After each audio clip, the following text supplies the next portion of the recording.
The hall was enormous. It stretched so far in every direction that Kang Do-yun could not see the walls.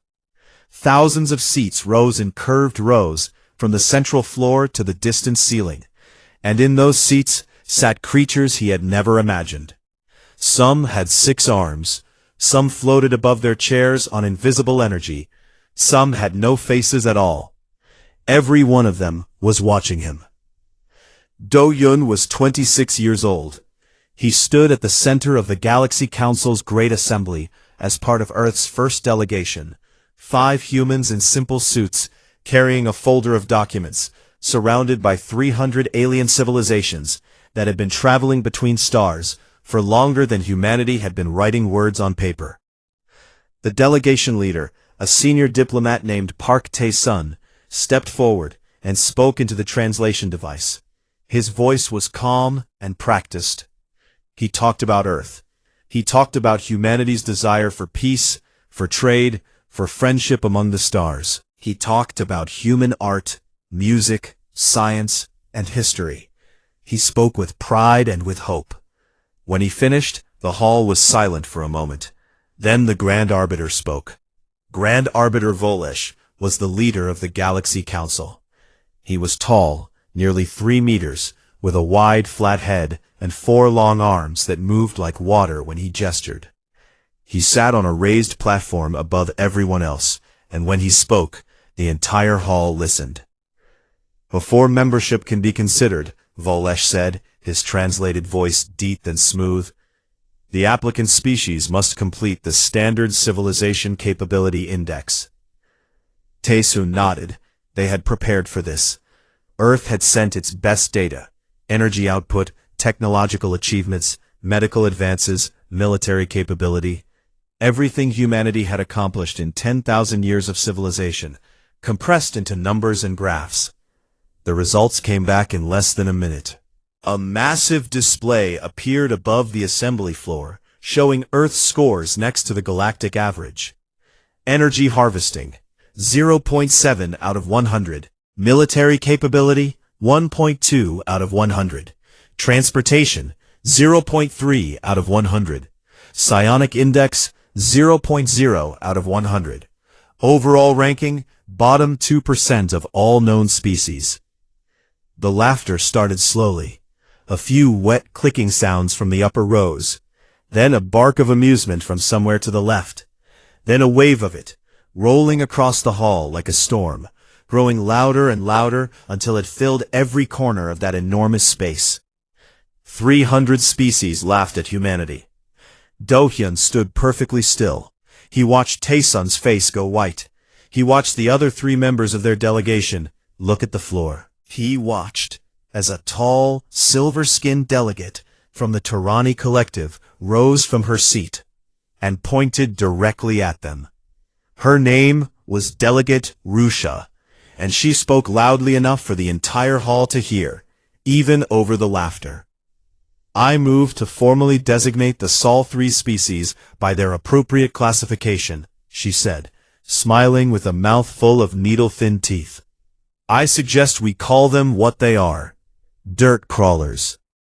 The hall exploded with approval. Delegates stomped their feet, slapped their tails against seats, flashed bioluminescent patterns of amusement. Dirt crawlers.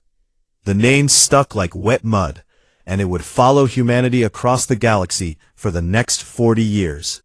Grand Arbiter Volesh raised one of his 4 hands for silence. When the laughter finally died, he looked down at the human delegation with something that was supposed to look like kindness, but was really the expression someone makes when looking at a lost animal.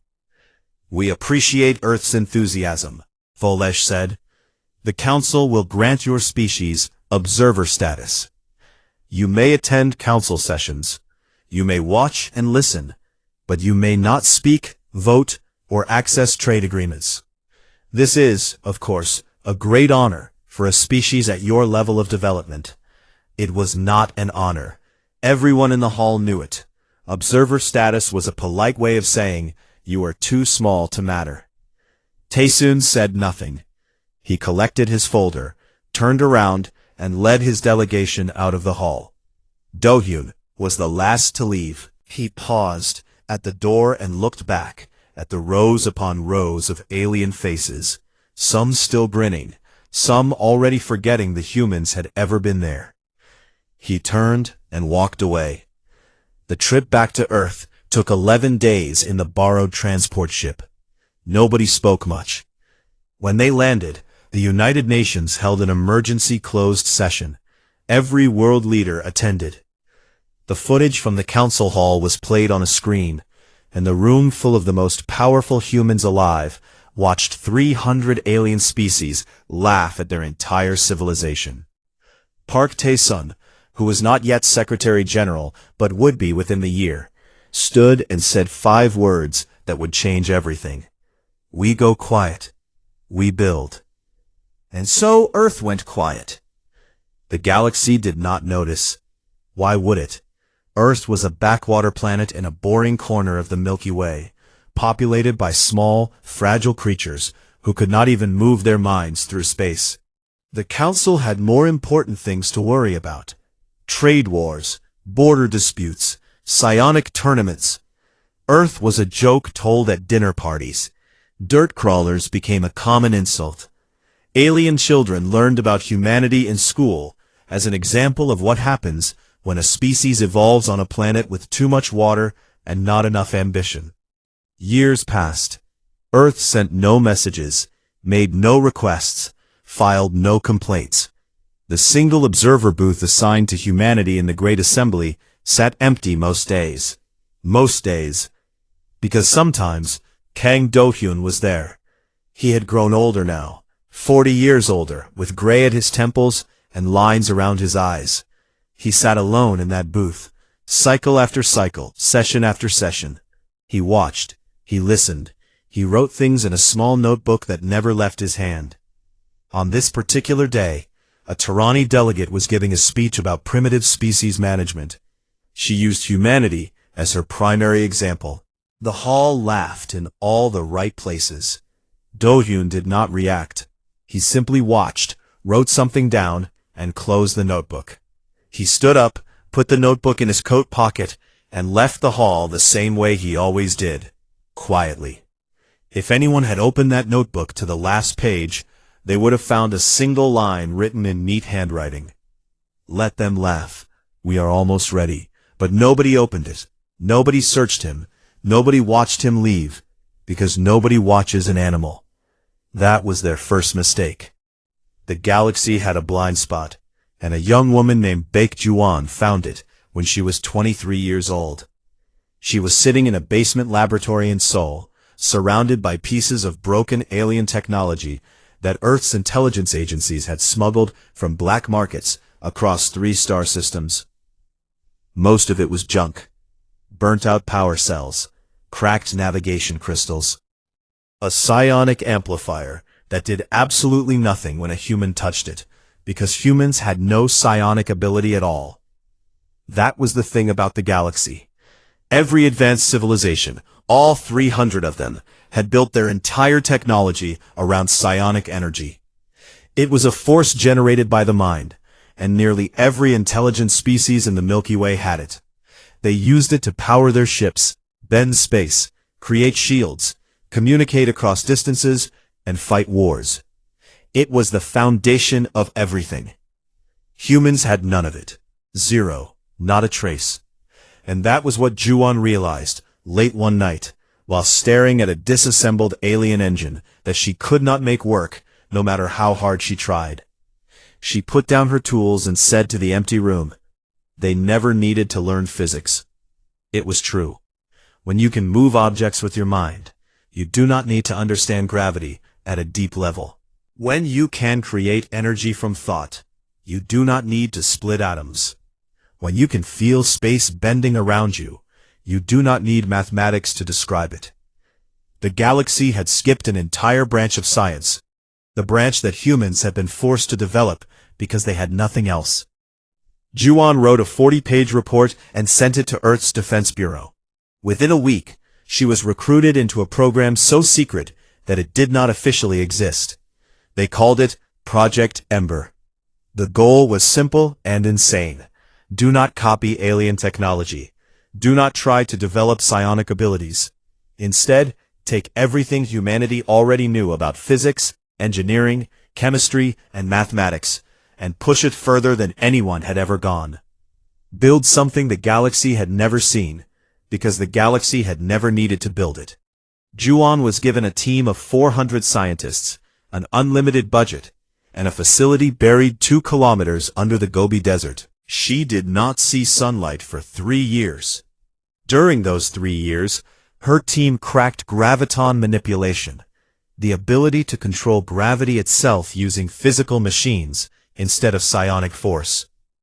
They developed materials that could restructure themselves at the molecular level, forming armor that healed itself faster than weapons could damage it.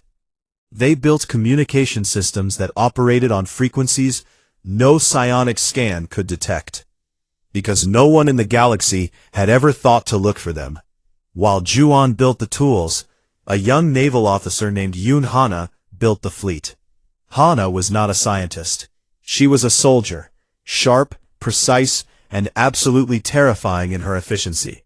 At 31, she was the youngest officer ever appointed to oversee Earth's classified shipbuilding program. Her workspace was not underground. It was behind the moon.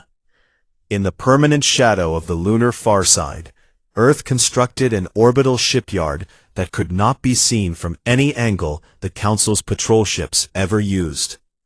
The shipyard grew year by year, piece by piece, until it was larger than some small countries. Hana oversaw the construction of Earth's first true warship, a vessel called the Stillwater. It was not elegant. It was not beautiful. It was a brutal, efficient machine built for exactly one purpose: to fight things that were supposed to be unbeatable. The Stillwater had no psionic core, no thought interface, no mind-linked weapons. Instead, it carried railguns that could accelerate a tungsten rod to a fraction of light speed. It carried directed energy lances that could cut through any known material.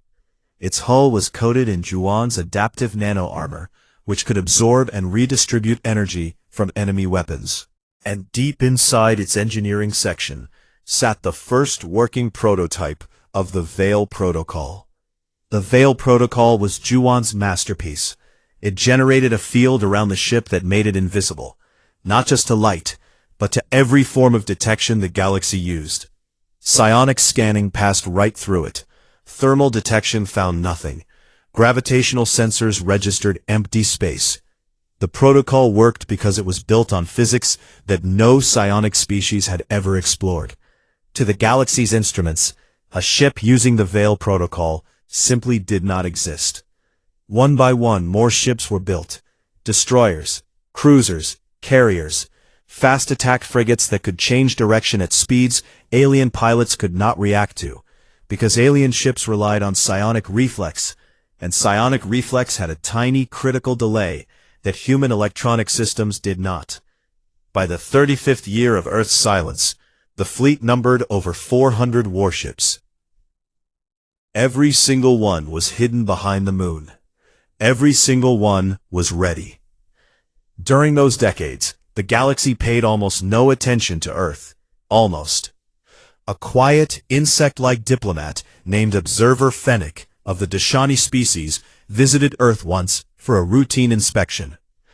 The Dashani were a minor species, small, polite, and largely ignored by the Council. Fennec was assigned to check on humanity's development as part of a bureaucratic process nobody cared about. He spent 3 days on Earth. He visited cities, spoke with officials, and was shown exactly what Earth wanted him to see: a modest, slowly developing civilization. Nothing threatening, nothing interesting. But on his last night, Fennec noticed something: a faint energy reading from the direction of the moon. It was unusual, not psionic, not thermal, just a strange flicker in a frequency range he had never seen before. He filed a report with the Council. The report was 14 pages long and included detailed sensor data.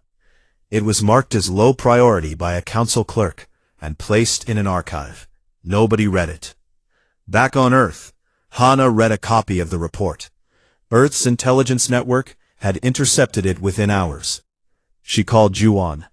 The Dashani noticed something, Hana said. One Dashani, Juan corrected.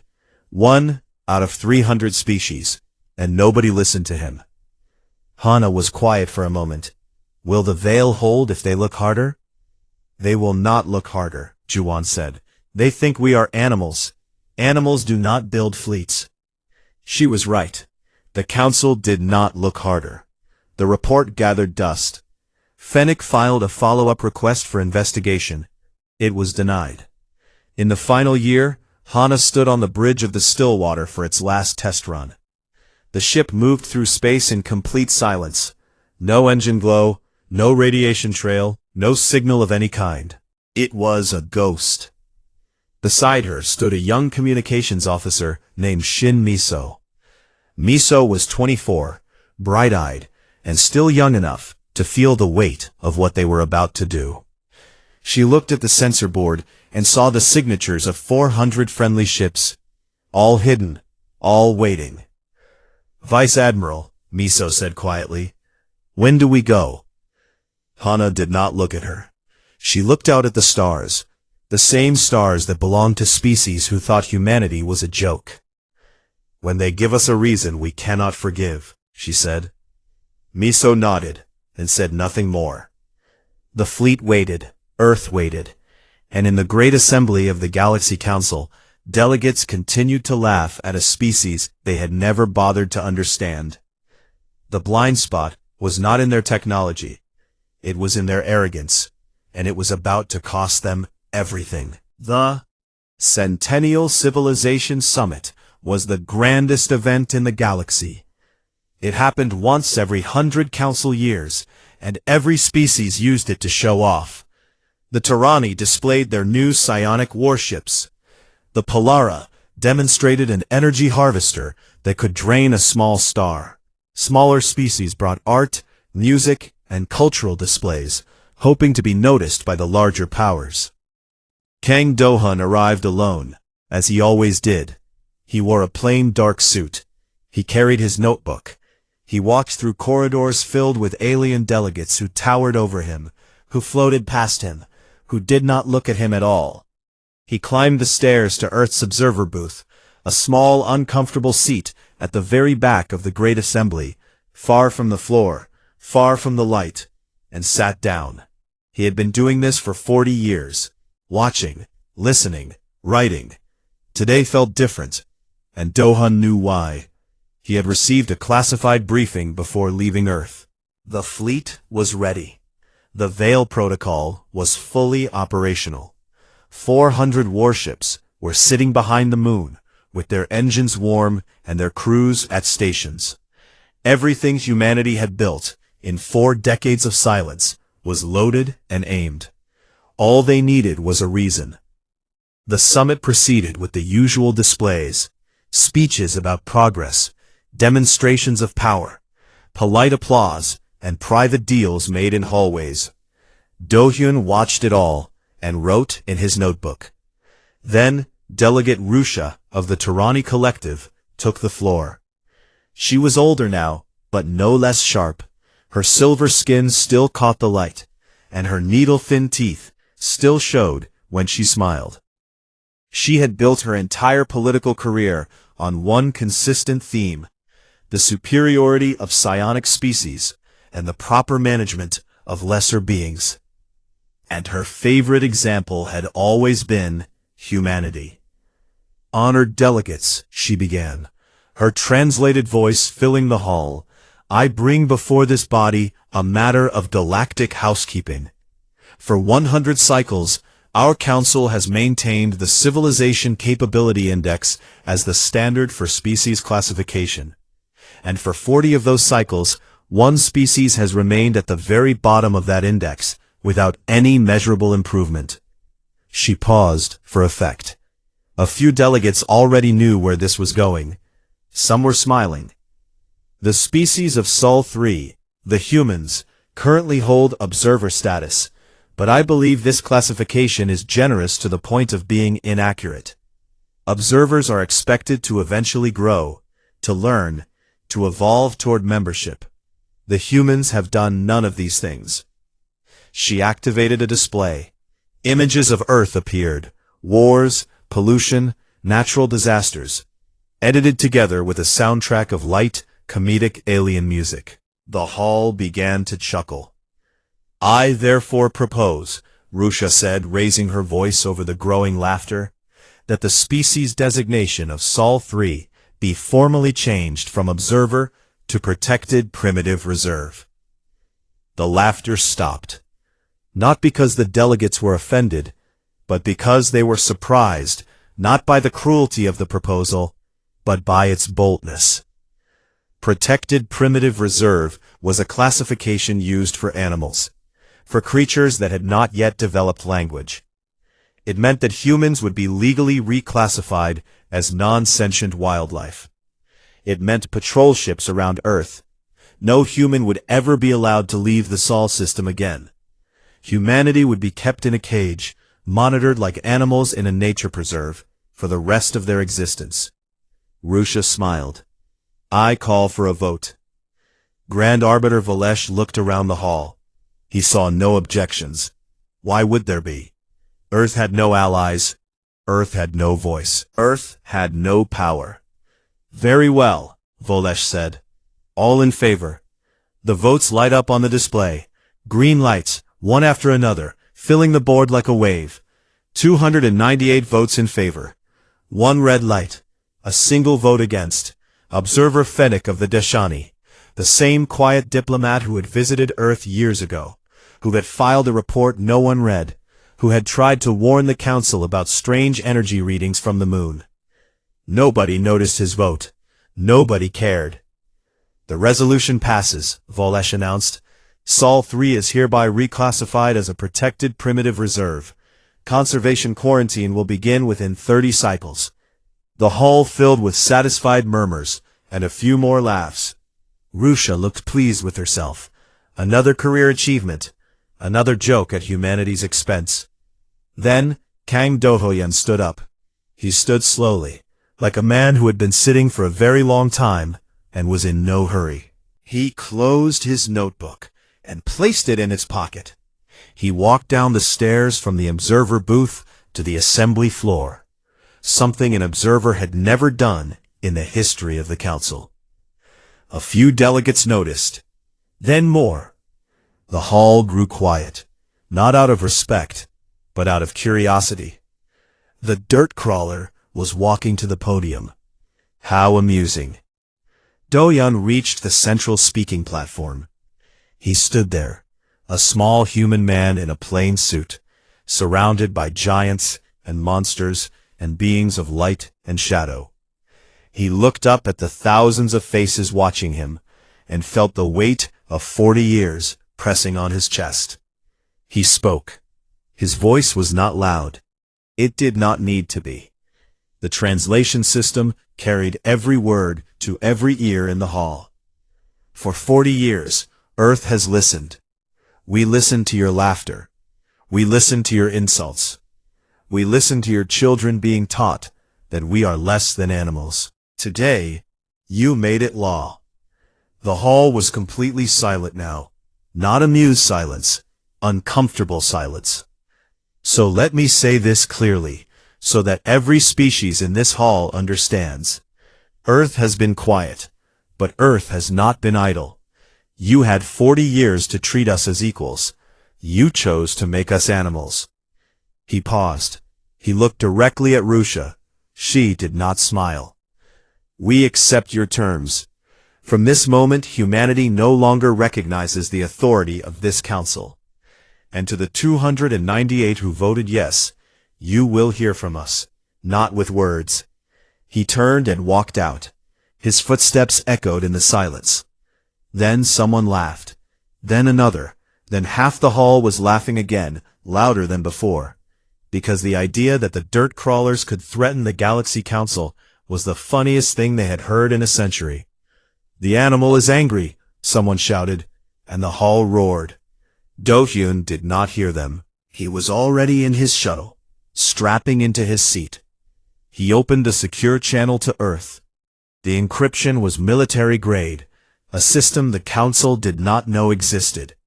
He sent one message, 3 words. It is time. On Earth, Secretary General Park Tae-sun, 89 years old now, thin as paper, confined to a wheelchair, received the message in his private office. He read it on a screen. He closed his eyes. He sat in silence for a long moment. Then he nodded. Tae-sun pressed a button on his desk. A single command traveled at the speed of light from Earth to the dark side of the moon, where it reached the communications array of 400 warships that the galaxy did not know existed. The command was one word: go. On the bridge of the still water, Shin Miso watched her console light up with signals she had been trained to recognize but had never actually seen before. Friendly signatures, hundreds of them, all activating at once. Her hands were shaking. She looked at the main display and saw them. Ship after ship after ship, dropping their veil protocol, becoming visible, lighting their engines in the darkness behind the moon, like stars being born. All ships, she whispered. All ships are moving. Vice Admiral Yoon Hana stood at the center of the bridge. She was 51 years old, and she had waited her entire adult life for this moment. She did not smile. She did not celebrate. She simply looked at the display, confirmed the fleet count, and spoke. Set course for the Council capital. Formation Sigma. No communications, no warnings. She paused. And no mercy. 400 human warships turned toward the stars and accelerated in perfect formation. They made no sound. They sent no signal. They simply moved, fast, silent, and unstoppable, toward a galaxy that was still laughing. The laughter would not last much longer. The first contact happened at the border of Tyranny-controlled space. A patrol squadron of 30 Tyranny warships was running a standard sweep when their psionic sensors detected something impossible. A massive gravitational disturbance moving through space at a speed their computers could not properly calculate. The squadron commander, a veteran officer with 80 years of service, ordered his ships into an intercept formation. He opened a communication channel and broadcast the standard Council warning. Identify yourself, reduce speed, and submit to inspection. There was no response. He broadcast the warning again. Nothing. Then the disturbance resolved on his visual sensors, and he saw them. 400 ships in tight formation, moving like a single living thing. They were not shaped like anything he had ever seen. They were angular, dark, and covered in a material that seemed to shift and ripple like liquid metal. They had no psionic signatures at all. To his instruments, they were dead objects, rocks drifting through space. But rocks did not move in formation. Rocks did not accelerate. He ordered his squadron to open fire. 30 Tyranny warships unleashed their psionic cannons simultaneously. The weapons were devastating. Concentrated beams of mental energy that could tear apart molecular bonds at the atomic level. They had destroyed thousands of ships across centuries of galactic warfare. Nothing survived a direct hit from a Tyranny psionic cannon. The beams struck the lead human ship. The Stillwater's nano-armor absorbed the energy, redistributed it across the hull, and dissipated it as harmless heat. The ship did not slow down. The ship did not change course. The ship did not even acknowledge that it had been hit. The Tyranny commander stared at his display. His weapons had done nothing. Literally nothing. Before he could issue another order, the Stillwater fired back. 12 tungsten rods, accelerated to 3% of the speed of light by electromagnetic railguns. They crossed the distance between the two fleets in less than a second. The rods hit the Tyranny ships with the force of small nuclear explosions, punching through psionic shields as if they were made of paper. Because psionic shields were designed to stop psionic weapons. They had never been tested against a simple metal rod moving at 9,000 kilometers per second. 9 seconds after the engagement began, 30 Tyranny warships were gone. Not damaged, not disabled, gone. Expanding clouds of debris tumbling through empty space. The Stillwater did not slow down. Word spread across the galaxy within hours. The dirt crawlers had a fleet. The dirt crawlers had destroyed a Tyranny patrol in 9 seconds. The dirt crawlers were heading for the Council capital, and nothing the border forces threw at them made any difference. 3 minor species sent emergency transmissions to Earth's fleet, requesting non-aggression pacts. Yoon Hana did not respond to any of them. She had no interest in diplomacy. Not anymore. Grand Arbiter Volesh, for the first time in his long career, was afraid. He issued an emergency order. The combined Council defense fleet was to assemble immediately in the Polaris system to protect the capital. 2,000 warships from 12 different species gathered in the largest military formation the galaxy had ever seen. It was an overwhelming force, outnumbering the human fleet 5-1. Volesh watched the fleet assemble from his office aboard the Ring of Polara, the enormous space station that served as the Council's capital. He told his advisors that the humans would see the size of the defense fleet and turn back. No species in their right mind would attack those odds. Of course, the dirt crawlers would turn back. They did not turn back. Earth's fleet arrived at the edge of the Polaris system at full speed and did not even slow down when the 2,000 Council ships moved to intercept them.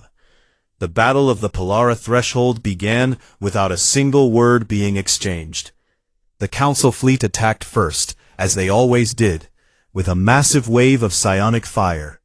2,000 ships channeling their combined mental energy into a wall of destruction that should have turned the human fleet into dust. The human ships flew through it. Then the humans fired back, and the galaxy learned what human warfare looked like. It was not elegant. It was not precise. It was violent, fast, and overwhelming in a way no galactic species had ever experienced. Human ships did not fight in formation. They broke apart into small groups that attacked from every angle simultaneously. Railgun rounds tore through psionic shields. Directed energy lances cut capital ships in half. Self-guided torpedo swarms, hundreds of tiny weapons moving independently, too fast and too small for psionic scanning to track, swarmed around the larger alien vessels and tore them apart piece by piece.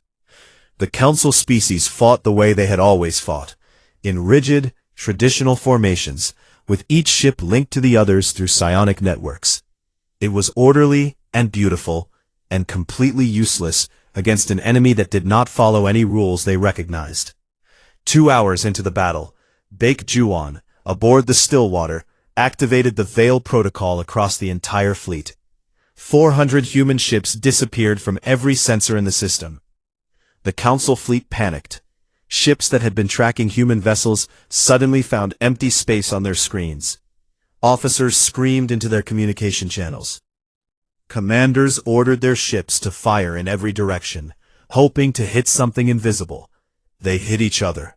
Friendly fire tore through the Council formation as confused ships fired blindly at movement that turned out to be their own allies.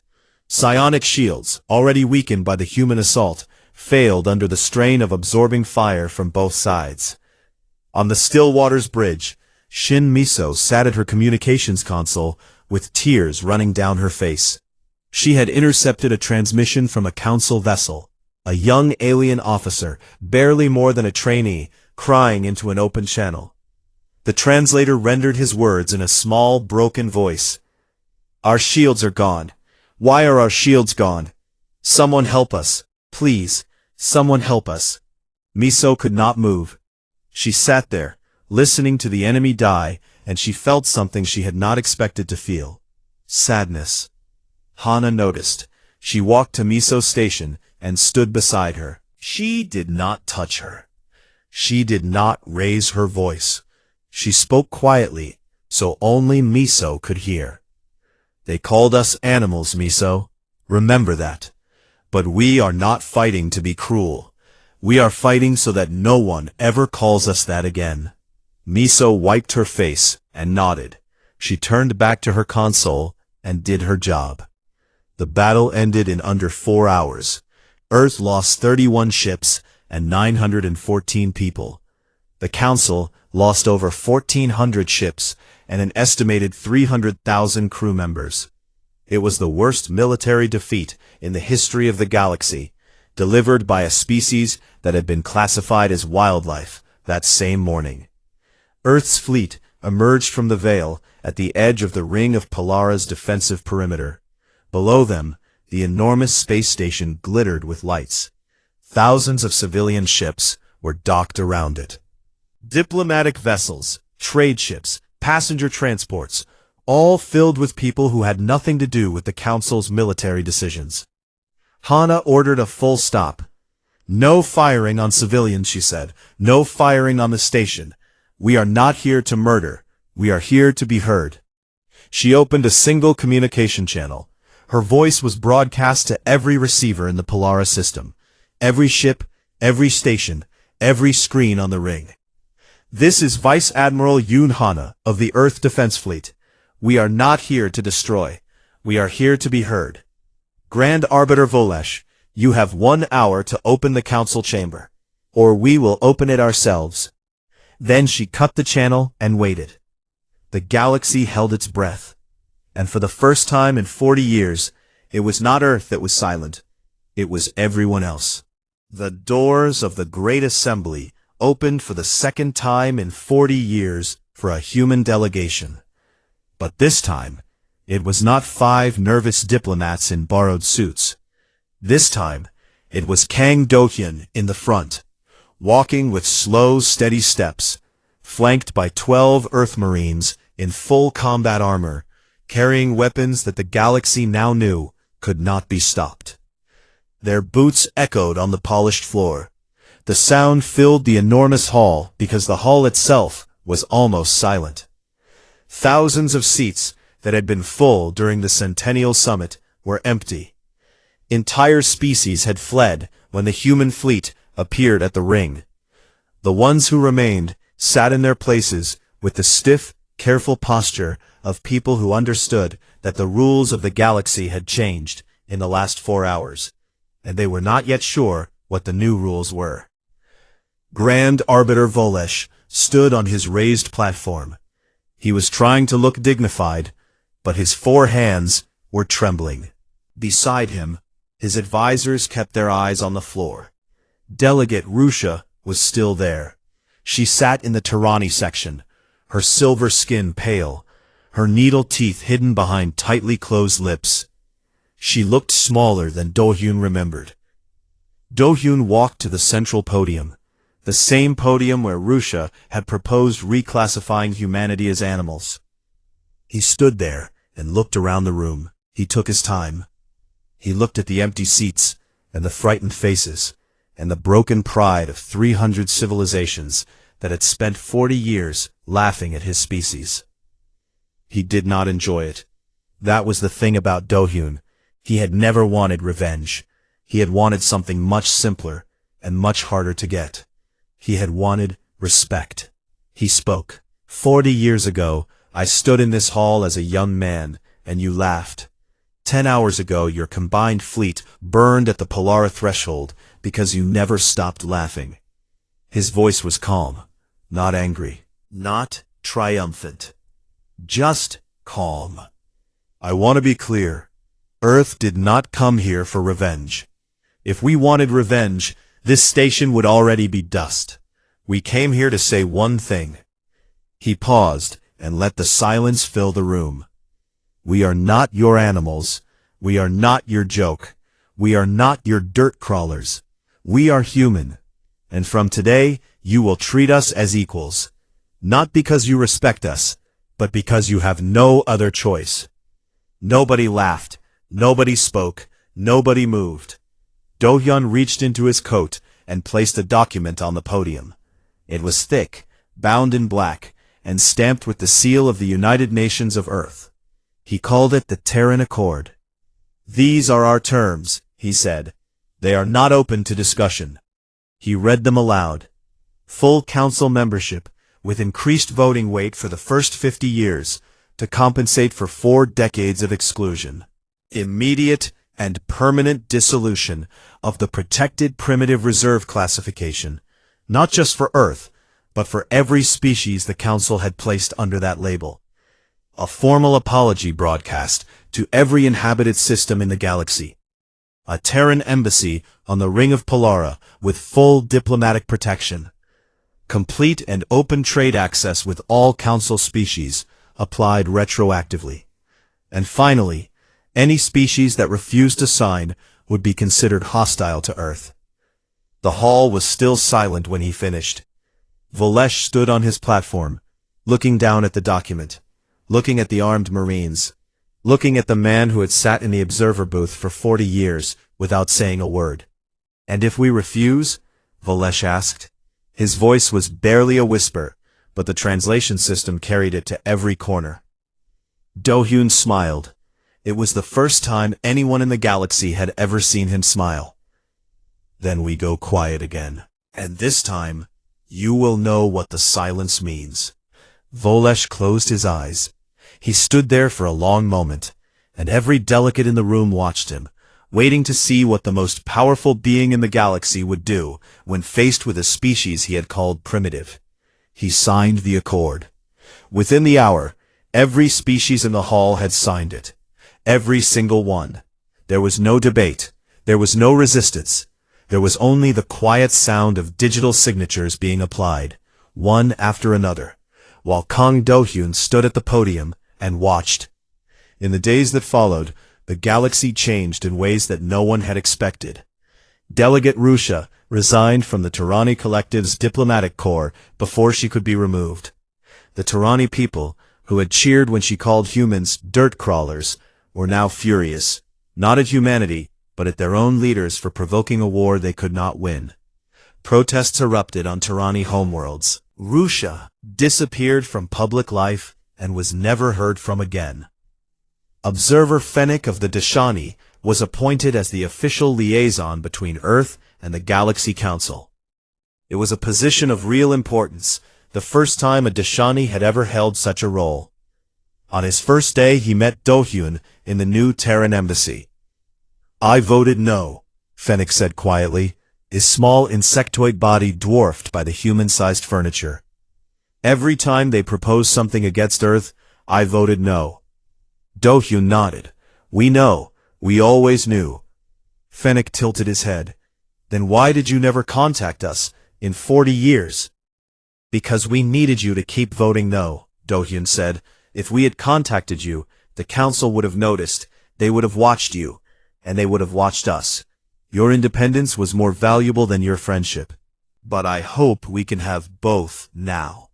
Fennec made a sound that his species used for agreement, and something close to emotion. "I think we can." Baek-Juwon returned to Earth after the accord was signed. She went back to her laboratory, not the secret one under the Gobi Desert, but a new facility with windows and sunlight. Reporters asked her how it felt to have built the technology that changed the galaxy. "We built what we built because they told us we could not," she said. "I hope we never have to build anything like it again." She meant it. She spent the rest of her career working on medical technology, and her inventions saved more lives than her weapons had ended. Vice Admiral Yoon Hana was offered the rank of Fleet Marshal, the highest military position Earth had ever created. She turned it down. She returned to the Naval Academy and taught a class on tactics to first-year students. When a reporter asked her why she had refused the promotion, she said only one thing: "A good fleet exists, so it never has to fire twice." Shin Miso left the military and wrote a book about the 40 years of silence, the fleet, the battle, and the moment she heard an enemy cry for help, and realized that the aliens were just as afraid of humans as humans had once been afraid of them. The book was translated into more alien languages than any human text in history. Its title was simple: The 40-Year Whisper, It became required reading at 16 alien academies within its first year. 5 years after the Accord, the Galaxy Council held another assembly. The hall was full again. The seats that had been empty on the day of the Accord were filled with delegates who had learned, slowly and painfully, to share a room with the species they had once called animals. On that day, a new species came before the council. They were small, barely a meter tall, with round bodies and large dark eyes. They were from a planet in a distant system, and they had just barely developed the ability to leave their atmosphere. Their technology was primitive. Their military was non-existent. Their score on the Civilization Capability Index was even lower than humanity's had been 40 years ago. They stood at the central podium, trembling, and presented their petition for membership in small, nervous voices. A few delegates in the upper rows began to laugh. Then they stopped, because they noticed Kang Do-hyun watching them. He sat in Earth's delegation platform, not the tiny observer booth at the back, but a full platform on the main floor, surrounded by staff and advisors. He was 66 years old now, his hair completely gray, his face lined with decades of patience and purpose. He did not speak. He did not gesture. He simply looked at the delegates, who had started to laugh, and his expression said everything that needed to be said. The laughter died instantly. It did not fade. It stopped, like a door being shut. The small species finished their presentation. Grand Arbiter Volesh, who still held his position because Do-hyun had not asked for his removal, called for a vote on provisional membership. It passed unanimously. 301 votes in favor, 0 against. The small delegates looked confused by the warmth of their reception. They did not understand why everyone was being so kind. They would learn, eventually, about the species that had come before them. The species that had been laughed at and mocked and called animals, and had answered with silence and fire, and finally, with something that looked very much like mercy. Do-hyun leaned back in his chair. He opened his notebook, the same notebook he had carried for 40 years. He turned to the last page, where a line written in his younger handwriting still read, "Let them laugh. We are almost ready." Below it, he wrote one final line in neat, careful letters. "They are learning." He closed the notebook, put it in his pocket, and watched the new species receive their membership with the quiet satisfaction of a man who had spent his entire life waiting for the galaxy to grow up. Outside the hall, Earth's fleet orbited silently in the darkness, invisible, patient, and always ready. A reminder that the quietest voice in the room is often the most dangerous one. And the galaxy, for the first time in its long and noisy history, had learned to listen.